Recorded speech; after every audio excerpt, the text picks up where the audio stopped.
everybody. On behalf of Harvard Law School, the Veterans Legal Clinic of the Wilmer-Hare Legal Services Center, the Law School's Armed Forces Association, and DAV, I'm very delighted to welcome you to this year's convening of the DAV Distinguished Speaker Series. I'm Daniel Nagin, Director of the Veterans Legal Clinic and the Legal Services Center, and we have a simply amazing program today. We're honored to welcome award-winning author, journalist, and filmmaker Sebastian Junger and other distinguished discussants to address a too often unspoken, unexamined, but pernicious reality in modern America, what is often called the military-civilian divide. Before we turn to this urgent topic, a few notes about our closed captioning option today to ensure that all our attendees are able to access today's content. Closed captioning is available during today's discussion. To enable this feature, click on Closed Caption on the bar at the bottom of the webinar window. You can also hide the captions by clicking this button. To change the size of the captions, click the arrow next to Closed Caption and select Subtitle Settings. A new window will open where you can move the slider to increase or decrease the size of the captions on screen. If you have any technical issues or concerns during today's discussion, please submit them via the chat. And then we also have a Q&A button on the webinar so that you can submit substantive questions and comments as our discussion unfolds. And it may be that we can share some of those questions with our distinguished guests today. So let me offer just a few introductory comments before I turn it over to our distinguished guests. First, we're profoundly indebted to DAV for its sponsorship of the speaker series and also for its extraordinarily generous support of and partnership with the Veterans Legal Clinic. And that partnership has so many dimensions. This event is just one of them. DAV, with its 1 million strong membership, is an inspiring example to us and to so many of veteran community building and empowerment, but also the capacity and the enthusiasm for connecting veterans to the rest of society and society to veterans. And we could not be more honored to collaborate with DAV. Today's event marks the 9th annual convening of the DAV Speaker Series at Harvard Law School. And the goal of the series is to bring together important leaders and advocates to shine a spotlight on the unmet needs of veterans and disabled veterans and society writ large. And the theme of today's discussion and our lineup of esteemed speakers more than fulfills this goal. For those who don't know, the Veterans Legal Clinic is part of the Legal Services Center of Harvard Law School. In addition to the Veterans Legal Clinic, the center is home to 5 other practice clinics: consumer law, housing law, family law, domestic violence, tax law, and LGBTQ+ rights. The center is a major part of Harvard Law School's clinical program. We teach and mentor law students in our practice areas and leverage our community-based location in the city of Boston to reach thousands of low-income clients every year and provide community members with essential legal services. As to the Veterans Legal Clinic, we focus our work on advocating for low-income disabled veterans and their family members in a range of veterans and military matters. And this is all made possible by DAV's generous support. The clinic represents veterans of all generations and combines individual client advocacy with initiatives that seek to reform the systems that serve the veterans community. Our practice areas span everything from estate planning and Social Security disability appeals to discharge upgrades before Department of Defense tribunals and practice before the U.S. Court of Appeals for veterans claims. Among our many priority areas, we advocate for veterans who unjustly received less than honorable discharges.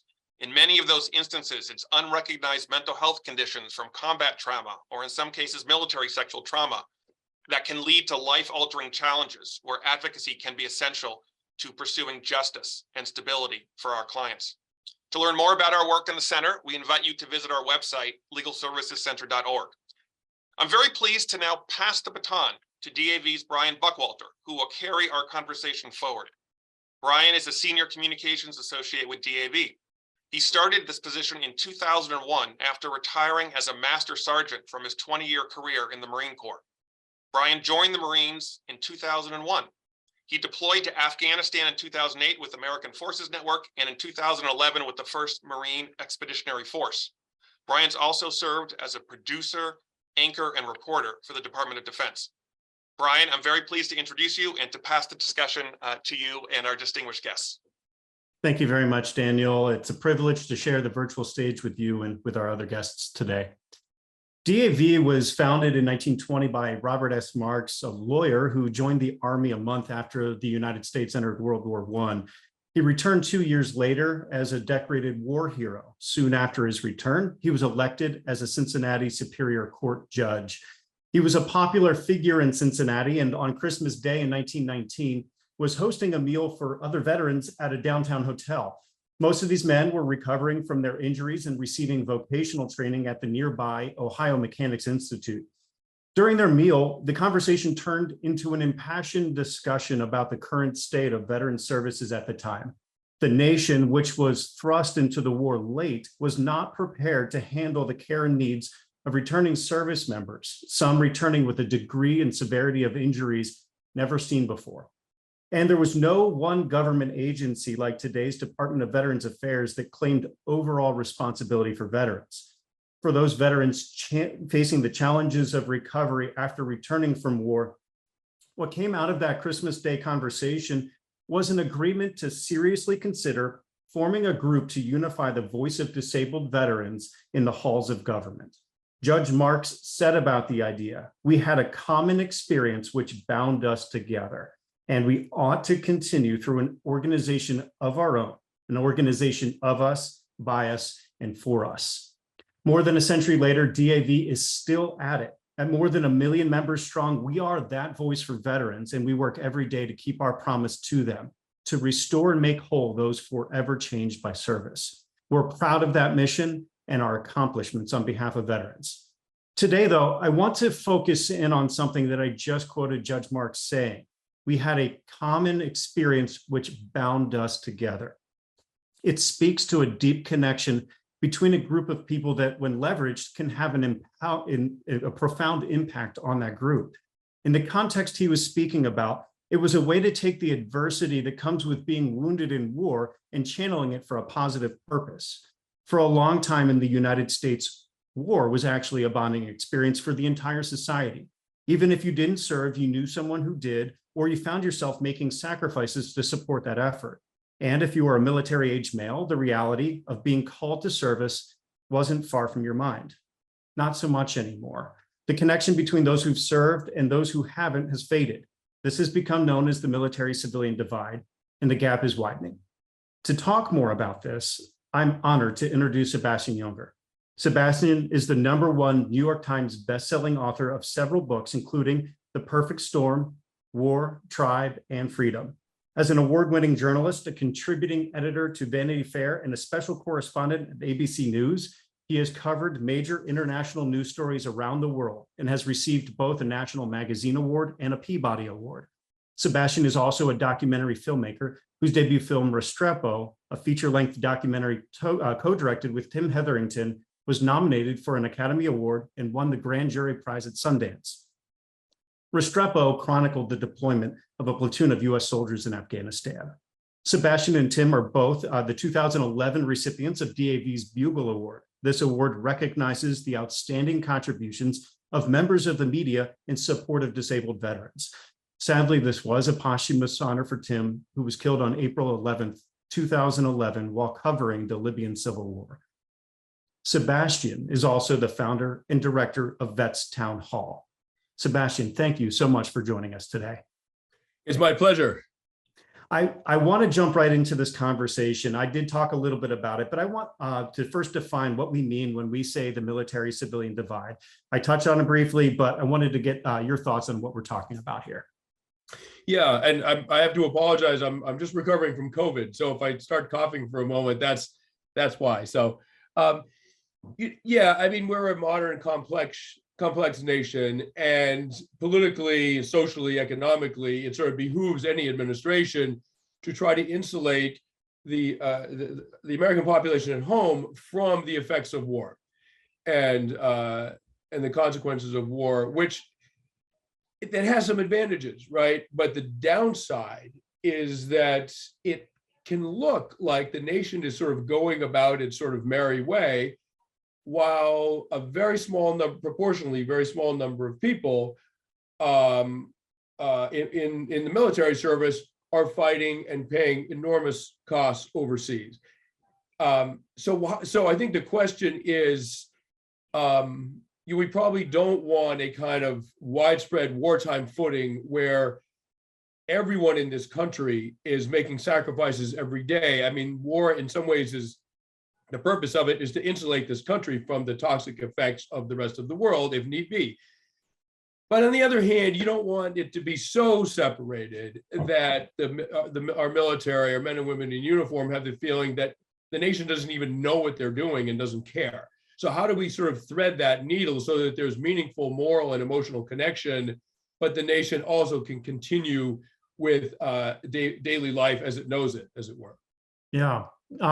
You have done a lot of writing, though, about that sometimes these kinds of tragedies or experiences like war can have an incredible bonding experience for a community, for what you call a tribe. There's historical examples you certainly mentioned in great detail, but can you share more, and stuff you've witnessed firsthand? Can you share a little bit more about this, though, and the power of that bond? Yeah, so I mean, just keep in mind, humans are social primates. Alone, we die immediately in nature. I mean, you drop a human being into the wilderness, within a few days or a few weeks, that person is invariably dead. But we survive and we thrive in groups. And so that that experience of being part of a survival group and addressing the survival needs of the group collectively is enormously empowering. It's enormously meaningful. It actually is what makes life feel meaningful in some ways. And the downside of modern society is that through technology, through industry, we have managed to solve the sort of daily survival needs of most people. And I don't know the people that grow the food that I eat. I don't know the people that built my house. None of us really are connected to any of the individuals that allow us to survive day by day. In some ways, that's an enormous blessing. But what you lose with that is a sense of vital connection to the group of people around you. And then when you are thrust into that, maybe you're in a platoon in combat, maybe you're in the Peace Corps in a small village in the developing world. Maybe your community, your coastal community was hit by a hurricane. It doesn't matter. Within hours, we are so wired to act collectively that within hours, people reorient their priorities and put the group first. And interestingly, when you set your own interests aside and prioritize the group, you would think that that would be a hard thing to do, an unpleasant thing to do. Is actually the opposite. And often people look back on these crises, whether it was a wartime experience, the Blitz in London, the hurricane that hit, whatever, terrible, terrible things. Often people will look back on those times with a real nostalgia. They're not missing the fact that people died and that buildings got destroyed or whatever. What they're missing is the experience of being needed and necessary within a small cohesive group. And that is sort of that is the essence of being human. And it calls to all of us. And I think one of the problems that veterans have when they come home is they spend a year or more in the context of very, very close group needs. And then they come back to American society, which basically says, you know what, the group doesn't need you individually. We're fine. We're all a bunch of individuals. We're good. And if you have a disability, you know what, we're going to just take care of your expenses for the rest of your life. And, don't worry about it. And that, it's a benevolent thing to do on one level, but it's psychologically disastrous on another level. Yeah, because you talk about these bonding events having a profound impact on the overall well-being and health of the entire group. When you talk about the Blitz in Great Britain and London, can you share a little bit more about that? Like what happened once the group started experiencing this common tragedy during that period of time? Yeah, so during the Blitz, which was about 6 months, lasted about 6 months, the German Air Force was bombing London and other English cities almost nightly, right? I mean, they lost 30,000 civilians during the Blitz. America lost 3,000 civilians on 9/11, 30,000 civilians. It was obviously enormously traumatic to people. The British government was worried that there'd be mass psychiatric casualties along with the physical casualties, the medical casualties. And what they found was very interesting. It was the opposite, that when the bombings started, admissions to psych wards went down in London. And the theory is that what one British official called, I think kind of hilariously, called he said the chronic neurotics of peacetime all of a sudden have a job to do. Some are driving ambulances, some are digging people out of rubble. When you are called to act for your community, it allows many people to ignore their personal psychological struggles, which in some ways is a great blessing. And then when the blitz stopped, that's when the psychiatric casualties increased again. So what you find is that in a community under stress that's facing hardship and danger, people rally, and they rally in a way that gets them to overcome their personal issues. And it almost gives them a break from their issues. And then when things go back to quote normal, you suddenly see again the very high rates of depression and suicide and anxiety and addiction that affluent Western society is ironically known for. And it's in those kinds of situations certainly aren't sustainable in perpetuity, forever. I mean, that would just not be realistic to expect somebody to be able to essentially be in a tragic environment for an entire lifetime without maybe some negative consequences. But right, I mean, no one's arguing that we should be at war in order to not have a mental health crisis in this country. I mean, no one's arguing that. But it is interesting to understand how this works. It is interesting to note that when people are called to service, even if it's the flood in their hometown that got flooded during a hurricane, they are able to, it acts as a buffer against their own personal struggles. And so in understanding that, we may be able to understand another solution to mental health issues, which is that we have to try to foster community in the absence of catastrophe. Like ideally, we would exist in some kind of communal human way without having the flood waters rising, the enemy shooting at us, et cetera. And what do you think about that, though, when there's like this technology that's, basically social media, this whole idea of media virtually? I mean, I know it's a little ironic that we're talking, several states away, but I mean, I don't know if that's like people are trying to substitute this for what you are saying is what you've written about is that tribes are that's not what we're designed to do. Yeah, I mean, we're animals, and we are designed for sort of face-to-face quote analog interaction. And social media, I think, is in some ways I think it's a misnomer. I think it's misleading. I think it's sort of anti-social media. In fact, I mean, it's not that there's something inherently bad or wrong about social media interaction, except that it's known to take away from one-on-one personal interaction. And the numbers are coming in. I mean, the rates, particularly among teenagers and particularly among teenage girls, the rates of suicide attempts, depression, anxiety are skyrocketing. I don't have the numbers in front of me right now, but they're absolutely catastrophic, and they are thought to be closely tied to the advent, not just of social media, but social media on smartphones. When you can carry around a smartphone all day long and be basically on social media 24/7, that seems to have an extremely alienating effect on people. It deprives them of real flesh and blood relationships, in the real world, in the same room as other people. And that really, really undermines emotional, psychological health, particularly with vulnerable people. And essentially, teenagers are all vulnerable. They're becoming the adults they're going to be. They're in a state of transition, a state of flux. It's an extremely dangerous time for them. Yeah. How about for returning service members and veterans? How are we seeing this playing out with them returning? This fracturing of society in a way that we can become so engrossed in our own little world that we fail to see what's around us. In that sense, we're almost isolating ourselves in public. How have you seen that maybe play out with veterans returning from home and their ability to reintegrate back into society that they've been away from for a period of time? Yeah, I mean, so depression is one component of a exposure to trauma.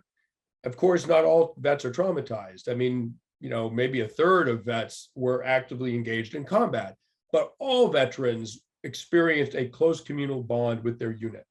And then they are asked to give that up. And it's similar to Peace Corps volunteers who obviously were not in any combat whatsoever, not in a wartime environment. And 1/4 of Peace Corps volunteers struggle with severe depression when they come back to this country. 1/4, or roughly the same percentage as veterans. So the issue with depression is that it's a protective mechanism. All of these mental health issues could be thought of in some adaptive ways in terms of our evolution. It's a protective mechanism. You withdraw to a place of low visibility and safety. The problem with social media is it gives you the illusion of having a social life, of having social interaction, but it's actually not that. And so you can be extremely isolated and have the illusion that you're not. But you experience the consequences of isolation. And, people keep saying to me, so I'll just have to show this. This is my phone, right? I have a flip phone. I don't have a smartphone and I never have, for some very specific reasons. But people will say, oh, come on, Sebastian, it's just the new way, social media, smartphones, it's just the new way, et cetera, et cetera. It's just how things are done now. It's just as good, if not better.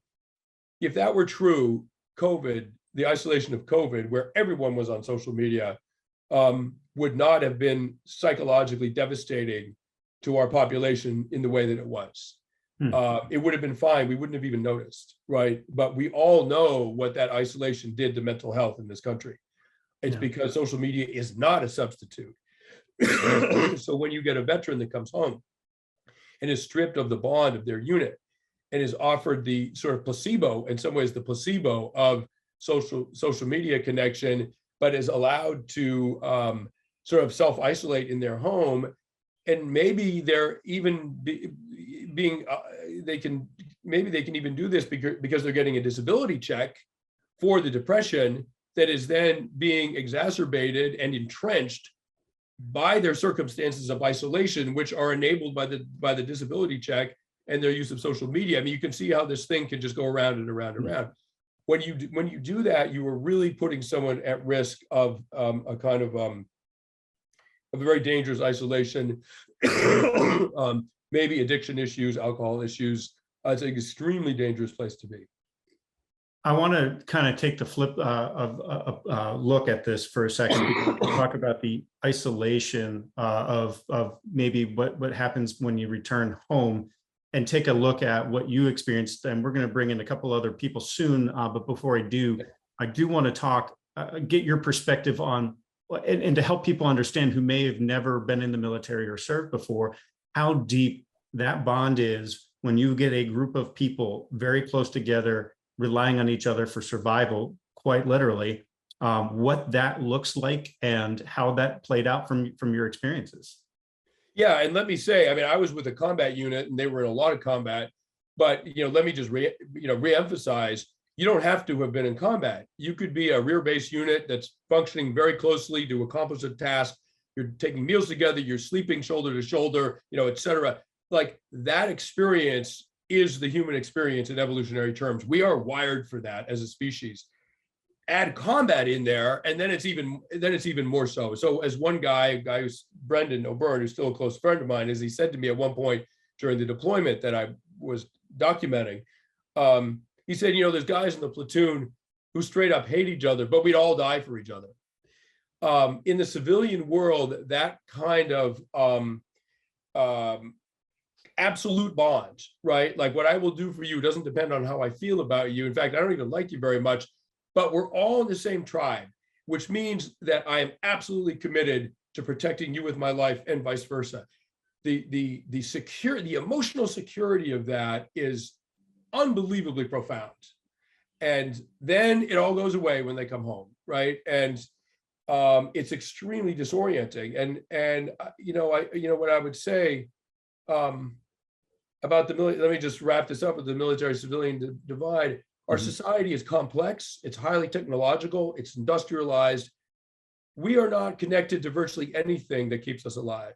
Not the guys who drill for oil that we put in our cars to drive our cars, not the people who build our houses, farm our food, nothing. It's a completely fragmented society. Vets are just one thing that our society is not connected to in a meaningful way. And that is new. I mean, until very recently, human society was a close-knit group of people where everyone knew and understood and was intimate with the other people that helped keep everyone alive. That's no longer true. It's a great liberation from the tyranny of the group. It's also, there's an enormous emotional loss there. So how do we navigate that as a society where we keep the best parts and fix the broken parts? Yeah, that fracturing, I mean, there's a lot to unpack there. And I'd like to try to unpack some of it at this time. I'd like to bring in two more people to this conversation, and pleased to get their thoughts, their insights and experiences with the military-civilian divide, their experiences with that. I'm pleased to introduce Robert Santiago and Phoebe Kotlikoff.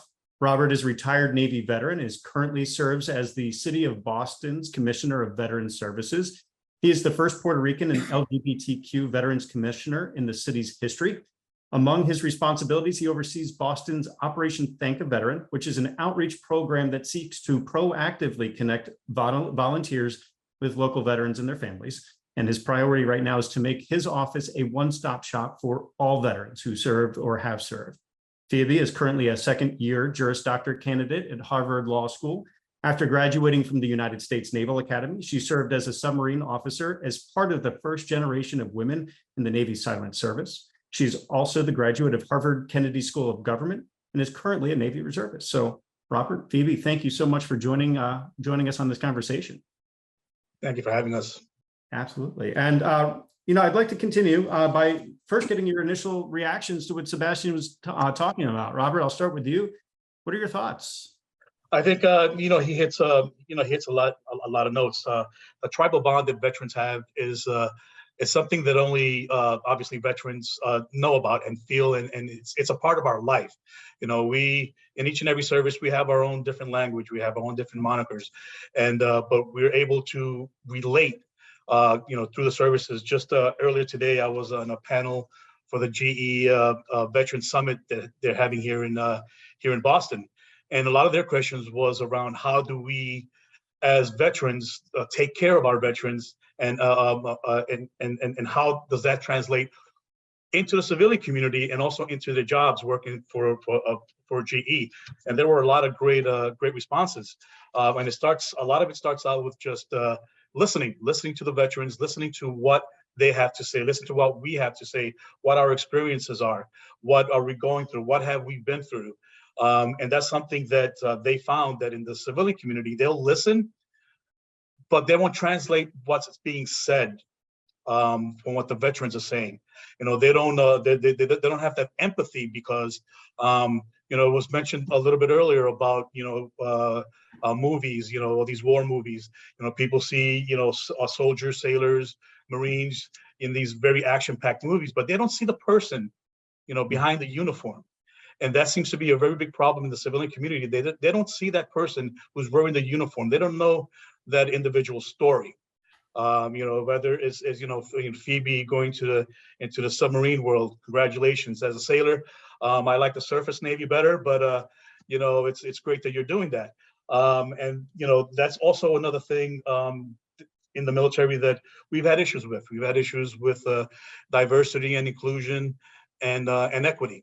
And that's something that's being discussed finally here in these type of forums.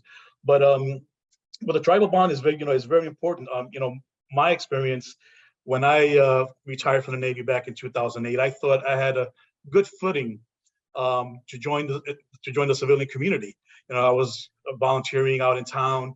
I got to know a lot of people in a lot of different organizations, but I didn't because of that bond. All of a sudden I lost my identity.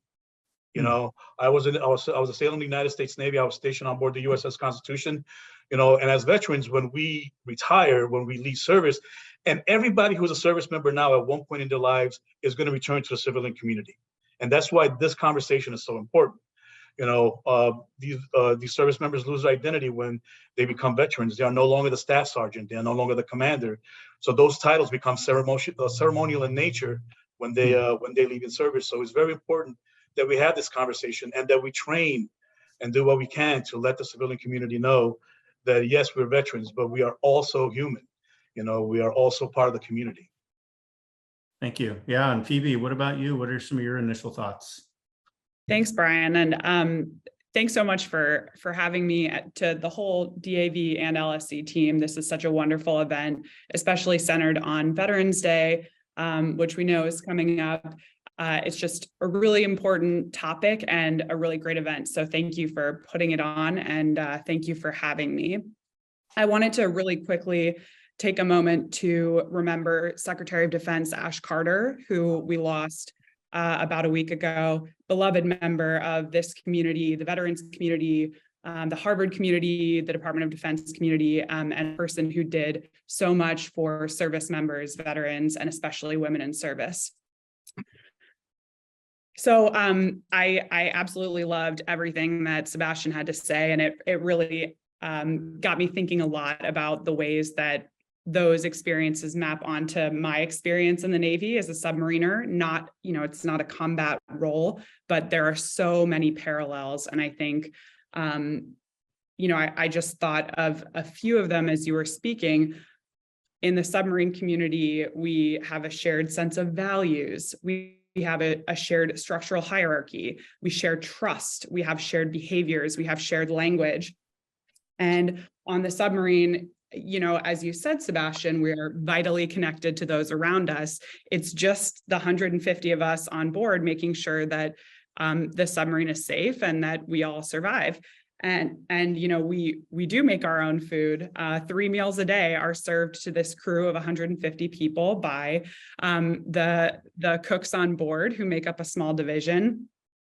And we trust each other to safely operate this multi-billion-dollar warship while 2/3 of us are sleeping. So, I think just kind of reinforcing your point that the relationships and the bonds that are formed on in a group like this, on board a submarine, in a group like the crew of a submarine, I think really can't be overstated. And I do think that, again, as you said, part of what makes that experience so kind of formative is the fact that each individual is deeply needed and necessary. If I can't stand my watch, that means someone else isn't getting to sleep that day. And so I think that is just something that does not translate all the time to civilian life. I think for most people in their professional endeavors, if they tap out for the day, if they say, I'm sick or I can't come in, it really doesn't have the same kind of outsized impact on the rest of, their job, their people that they're working with.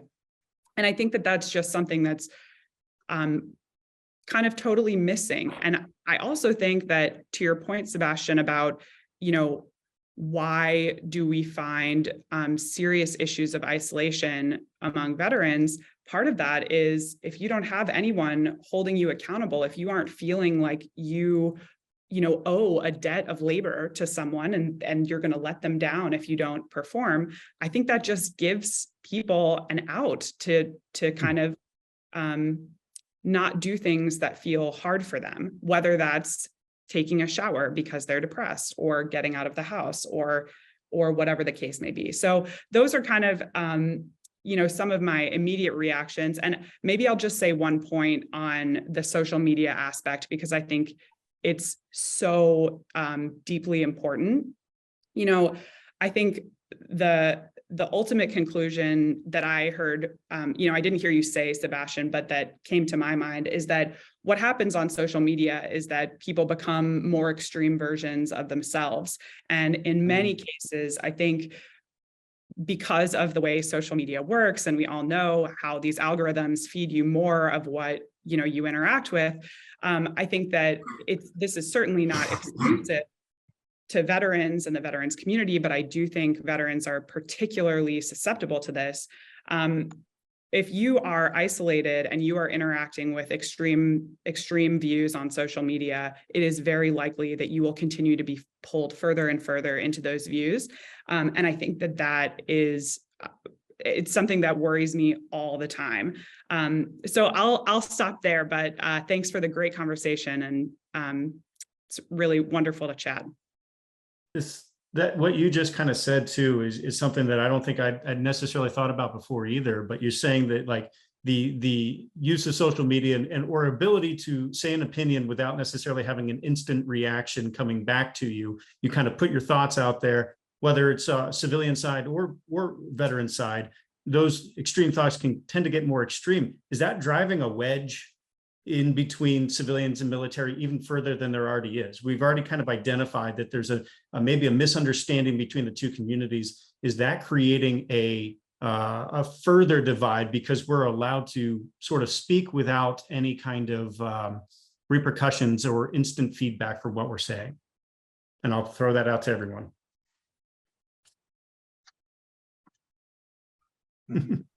Well, I mean, I'll just jump in briefly.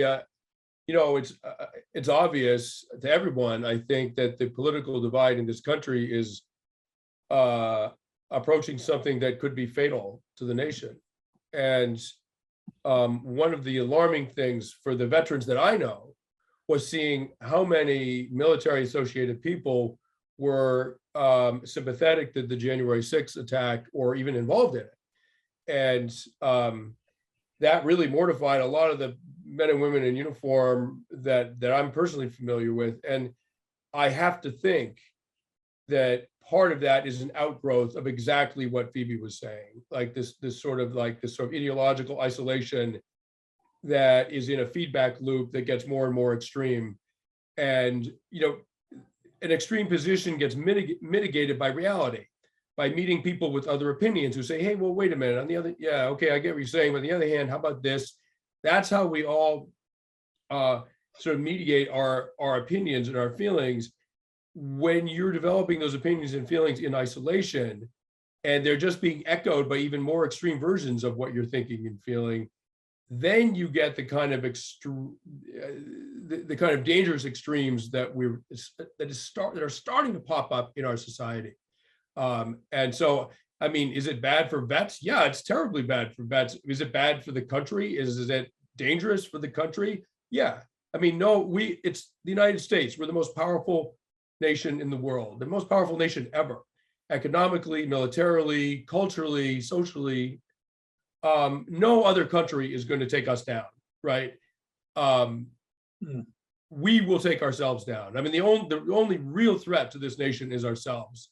And it's not going to be with bullets, it's going to be with words. And that, to me, ultimately, you know, that's the ultimate case against social media in isolation. Interesting. Yeah. Any other thoughts on that, Robert or Phoebe, before moving on? No, I got to agree with Sebastian and Phoebe as well. I mean, we are our worst enemy, and that's very troubling to even, you know, ponder and think about. But you know, unless we start working together as a country, it's not going to get any better. Yeah. Yeah. So, oh, go ahead. If it's okay, I'll just add one more thing, which is, you know, I think like many groups, veterans are often kind of, it's easy to view us as a monolith. We are obviously not a monolith. And I think that part of exactly what Sebastian and Robert both alluded to, that I think is very important, is this is why it's crucial to have veterans in positions of leadership who are outspoken on, you know, the importance of maintaining a healthy democracy in America. And so I think, you know, I'll just cite the statistic. I think we have fewer veterans in Congress today than we have had since World War II. And I'm not, you know, saying there's necessarily, you know, a correlation causation there, but I do think that it is so important to have people who kind of get to carry the privilege of using the term veteran to really come out strongly on deeply divisive issues that are threatening to democracy, even if they are politically uncomfortable. You know, I want to get into trying to transition this conversation into a little bit of more of the solutions of what we can do. We've kind of identified, and I think this is a fabulous thread that we can continue to pull. I do want to make sure we leave time in about the 15, 20 minutes that we have to make sure we talk about how we can come together to kind of bridge this divide. Some interesting things and some questions that are coming through, talking about just some suggestions. How do we have that conversation? How do we engage both as veterans, as civilians in creating a bridge to close that gap? One thing I did want to say, though, it's kind of interesting, and it's been reported on, I believe Quill Lawrence on NPR said it too, is that the military civilian divide, likely from his reporting, started when the draft went away, when the nation wasn't responsible necessarily for, it became an all volunteer force. You had a choice whether or not you served or not, and there might have been the beginning of that divide. So, now fewer than, it's the 1% statistic of people have ever served in the military now is the one that's thrown around. But with all of that, what can we start to do both on people who have served and people with the role of people who've never served? What can we start doing to bridge this gap of the military civilian divide? I think for me, as commissioner of the biggest city in Massachusetts, it's going out there, getting the word out, talking to the different civilian organizations or to the different ERGs and in the different companies out there as well. Here in Boston Veterans, I'm proud to say that we just recently have a position to transition and integration advocate. And I'm happy to say and to announce that this position has been filled by an Air Force veteran. And she's going to coordinate visits to institutions, provide potential candidates, with unbiased information regarding available homes, employment opportunities, and community-based services. She will also assist in participating in discharge planning once we identify those Boston veterans who are planning to get discharged from the military. So, what I tell people is, or active duty service members, the second you decide to get out of the military, that's the time, that's the second that you must start your transition. Don't wait till you get your DD 214. Don't wait till you get to the, it's called something else, but in my day it was called the Transition Assistance Program, the 2-week program for veterans who are going to be discharged. So she's going to be participating in that discharge planning, coordinating with other relevant agencies. But most importantly, also that she's going to be working with recruiters and identify those future service members before they go into boot camp and start that relationship at that point. This is crucial to ensuring that they know that they have a place to come to when they return home and an office that basically has their back. This is also crucial to ensure that their family members who are staying behind are also taken care of as well. So while they are on deployment, whether they are overseas or we're stationed anywhere around the country, around the world, they know that their families back home is being taken care of. So that's one way that I think for me here in Boston works out. But also one thing that we started last year, we started to have an Army-Navy flag football game. Excuse me. And we have that game the same day as the actual Army-Navy game. This year is a second iteration of that. And what we're trying to do there is invite the community to come out and watch the Army take on Navy. And of course, Navy's going to win. Yes. To meet the service members, to see who they are. We're not just about being in uniform and fighting in wars or out deployed. That again, that human aspect of who service members are, I think is very important to get out there, and then have conversations with these service members. One of the greatest experiences that I had in my military career was, of course, not only being stationed on board USS Constitution, the oldest commissioned warship afloat in the world, but also it afforded me an opportunity to talk to people about what we do in the military, who I am, what are my likes, and so they were like, oh, so it's getting the word out there, and it's incumbent upon us as veterans to talk to those our civilian counterparts and let them know that yeah, we served our country with pride, honor, and commitment. But right now, it's time for us to have that dialogue. Yeah, that dialogue is important. Sebastian, any thoughts on I know Vets Town Hall, Yeah. I think ties right into this. Yeah, so just, basically people ask me all the time, how can I feel like I'm more part of this nation? I mean, there's 330 million of us. It's easy to know how to be part of a 30-person survival group, but what about a nation like this? Veteran or otherwise, right? How do we do that? So my quick and easy answer is there's three ways. You have to vote to to be part of this nation, you must vote. You must serve jury duty. Jury duty is what keeps us from tyranny, right? It means that no one person can decide the fate of another person. Do not get out of jury duty, and donate blood. The nation needs blood. All people make blood. You replace a pint of blood within a week or two, right? It's free. There's no other way to get it. It's the ultimate free lunch, and the nation needs it. And if you do those three things, you will actually feel like you're part of something, right? And it's an enormous, you don't have to join the Marines to feel like you're part of this nation, although that's great too.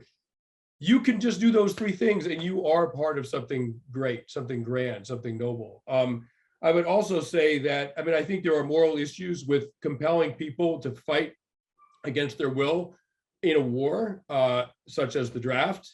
But I think there are no moral issues with mandatory national service of some sort with the military option.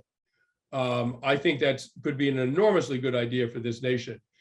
The nation needs school teachers. The nation needs nurses. It needs all kinds of, nation needs babysitters. I mean, whatever, tree trimmers, you name it. I mean, we're a great nation and we have great needs, right? And so I think that a mandatory national service would be an amazing experience. I wish when I was 18 or 20 that I'd had to do something like that. And it puts all Americans together in this melting pot. And that actually might break down some of the ridiculous social, political divides, racial divides in this country, the way the military actually does very successfully.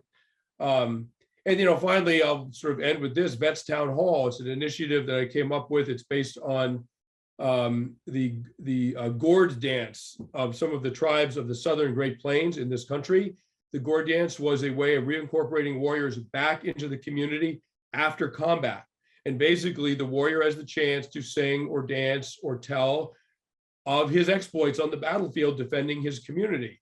I'm sure there was a lot of boasting involved in this, but the experience is enormously cathartic, and it requires the community to participate morally in the war, right? I mean, when we send soldiers off to fight a war, it's our war. It's not their war, it's our war. They are just pulling the trigger for us. That disconnect has to be solved, or it's veterans who will carry the moral burden. So in Vets Town Hall, we're not a small scale tribal society, we're a modern industrial state, but the center of every community is the town hall. And on Veterans Day, go to the parade if you like, great, but go to your town hall, organize the Vets Town Hall. A veteran of any war has the right to speak for 10 minutes to their community about what it felt like to serve. Some veterans will be extremely angry that they had to fight the war that they fought. Some will be very, very proud. Some will be so struck with grief that they can't speak. It will be everything, but that's what war is. And the community must participate in those feelings, in those realities, or it really will end up being the soldiers' war, not the nation's war, and everyone will suffer as a result. And I think what you're saying there, there's different viewpoints of everybody who served, speak right to what Robert and Phoebe both said. You know, this isn't a monolith. You know, there's a lot of different viewpoints, a lot of different backgrounds. We're a cross section of you know, of our own society. Phoebe, any of your thoughts too of what we can do to start looking at bridging this divide? I couldn't follow these two. I mean, Robert is out there walking the walk. So, you know, I think to me, that is the most important thing you can do, is take on an opportunity to be a public facing veteran in a position of authority in your community, or not even authority, just an open position in your community, a position that offers, you know, that approaches everything with an open mind and some openness to kind of show who you are. So I just think, you know, I really commend Robert wholly on this, and I'm taking notes for my, you know, hopefully when I eventually graduate from however much school I decide I'm going to be sucked into, you know, I'll be doing the same thing in one form or another. So thank you for doing that. And yeah, I think that's pretty much my take, is that it shouldn't be on veterans to kind of explain who we are. And, you know, I'm not saying that is a burden that veterans should bear, is creating, you know, helping to pull down the civ mil divide, but I think it helps. And I think those people who are willing to take on a little bit of extra work absolutely helps. Excellent. As we're talking through this, there's some questions that have come through talking about, the media's influence, entertainment's influence on how people who haven't served portray veterans, and maybe having that paint the picture. And then I'll throw this in there too. It's just interesting. It came up with a Veterans Day. A columnist for Tennessee Magazine posted, kind of said, the natural reaction for a lot of people that don't have military experience, say thank you for your service. I want to get some comments on both of those things. Is that a helpful thing to say? Is media entertainment, is that helping bridge the divide? I will say that the columnist said that the wording is unimportant. The idea is to start a conversation rather than end one that never occurred. So maybe instead of saying, thank you for your service, be, what did you do in the military? Kind of speaking to what everybody's saying is starting that dialogue. But I'll put those thoughts out there for your reactions. Media, the influence of entertainment on the gap, and then also kind of that rote, thank you for your service. I'll just say quickly, I think most movies about war are made by people who were never in war, and they're sort of basing their themes and their ideas on movies that they've seen about war that were also made by people who weren't in war, and there are very few exceptions to that. And so I think it gives the public an idea that war is, on the one hand, maybe not as traumatic as it really is. I mean, a real body blown up is unimaginably more disturbing than anything you could really show on film, and but also it portrays the soldier's experience as overwhelmingly about combat, and many soldiers were not in combat and actually feel quite guilty about that. And so I'm not sure that what Hollywood comes up with is particularly helpful to understanding what the real experience of war is. It's entertainment. At the end of the day, it's entertainment, and that right there, right off the bat, should tell you that there's something a little bit off about it. And I would say about thank you for your service. I mean, I'm not a veteran. I never served, but from the outside looking in, to me, I think that can feel too reflexive and meaningless, and I think you could say something like "Welcome home." That has some real emotional content to it, right? Welcome home you can say that whether you're for the war or against the war, and you can say that to someone who was in combat or not in combat or whatever. It doesn't matter. It's automatically heartfelt and sincere, and I think it's quite a nice sentiment to impart. But when you find out that someone served the country, excellent. That's a good point. I'll chime in here real quickly. Sometimes when you hear "thank you for your service," it sounds shallow from the person who's saying it. And I love the whole thing about a welcome home. I just wanted to share one quick story. I was talking to a gentleman who has a son, and we were talking, and he said, "Oh yeah, that's right. And by the way, thank you for your service." And I had asked him, "So, when your son decides to join the military, would you be supportive of him?" He's like, "Oh no. I'm going to make sure he goes to college and becomes a doctor." No, he didn't say doctor, an engineer. And I'm like, well, then that says it all right there in a nutshell. So a lot of times when you hear that, and I've said that before too, get to know a veteran, the Operation Thank a Vet, we've been very successful in reaching out to our veterans in the city of Boston, but there's a lot of intangibles that come with that outreach. And a lot of those veterans, one, were never thanked for the service or even welcome home, in particular the Vietnam veterans.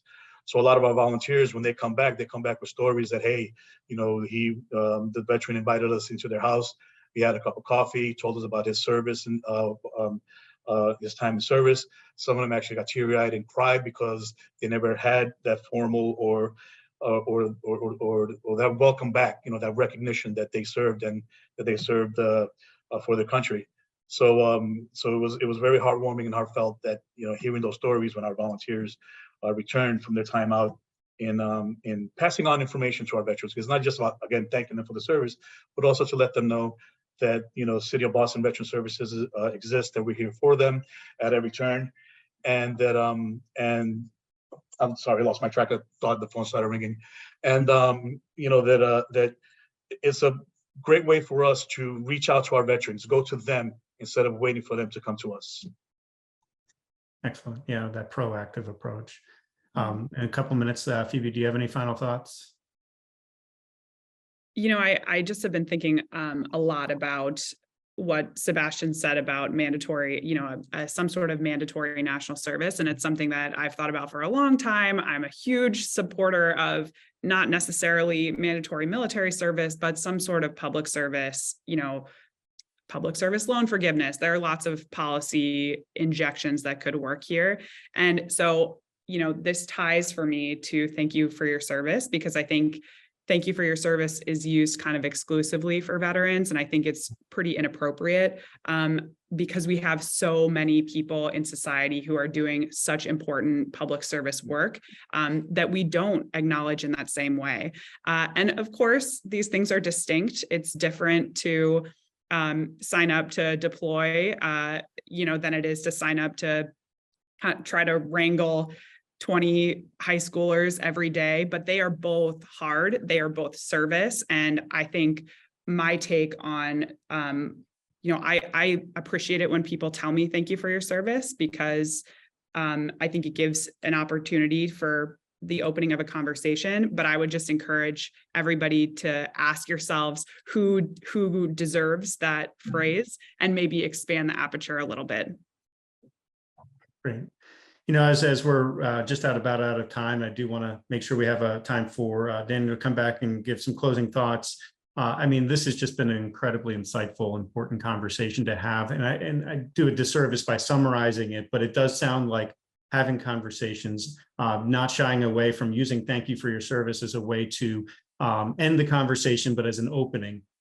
Serving, getting in there, being proactive about that interaction to get to know each other, to get to know our thoughts, our feelings, to have those conversations in public forums where we allow differing viewpoints to come together and hopefully come to some kind of understanding, instead of creating a bigger factions and bigger divides. That we're having public forums to come together and talk, maybe not just with civilians and military, but just as a society together. That service. You know, whether it is through Operation Thank a Veteran, the transition services that we have. Vets Town Hall, which is vetstownhall.org, correct, Sebastian? You can learn how to put one on for yourself. It's free to do and host, and all the resources are there. Or the many volunteer opportunities that we have at DAV. We do have volunteerforvets.org, and that's a way to engage. There's endless ways to engage from both sides on bridging that gap and hopefully shrinking that military-civilian divide. So I just want to thank you, the three of you, so much for your thoughts. It's just been an incredibly engaging conversation, and I hope everyone takes something away from this today. Thank you. Thank you, Brian. Thank you, Sebastian, Rob, and Phoebe, for this just very candid and powerful conversation. This has been extraordinarily enlightening in the spirit of sharing things that people can do to take action or to learn more. I also just note in the Veterans Legal Clinic that we recruit, train, and support pro bono lawyers, those in private practice who may not focus on veterans legal issues or military law topics, and train them up and mentor and support them to represent veterans who would otherwise go without representation in various kinds of cases. And so any advocates out there who are interested in learning more about how to get involved, you can visit our website, legalservicescenter.org. I also just want to recognize again DAV for making this event and our work in the Veterans Legal Clinic possible. One of the most important features of DAV's mission, as reflected in Brian's comments a moment ago, is that at every turn, DAV prioritizes translating urgent conversations into concerted action. How do we make a better world for veterans and the society that asks them to do the heavy labor of defending the nation? So in that spirit, as a just closing note, I want to share news about an event, another DAV-sponsored event that engages this very topic, but in a different and uniquely profound way. Next Wednesday, November 9th at 7 p.m. Eastern Time, online, DAV will host the next performance in the Theater of War program. If you're not familiar with it, Theater of War is a remarkable and innovative artistic and cultural program. Theater of War brings together leading film, theater, and television actors to present dramatic readings of seminal plays, from classical Greek tragedies to modern and contemporary works.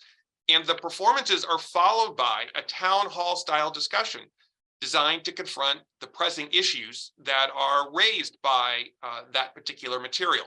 And many of those obviously focus on war, military service, and the consequences of war for society. So we invite you next Wednesday at 7 p.m. Eastern time, and we put the web address to sign up to participate and attend online on the slide. DAV and Theater of War present a reading of Philoctetes by Sophocles. It's a powerful story of war and suffering from ancient Greece, and it resonates in very profound ways for our current condition. And as you can see, a lot of leading actors and voices and also veterans, obviously, too, a part of this conversation and performance and discussion. And so on behalf of DAV and the Veterans Legal Clinic, we encourage all those with a greater interest to potentially attend that as well. Thank you again to all of our distinguished guests, to our attendees, and to DAV, and we hope you have a good day.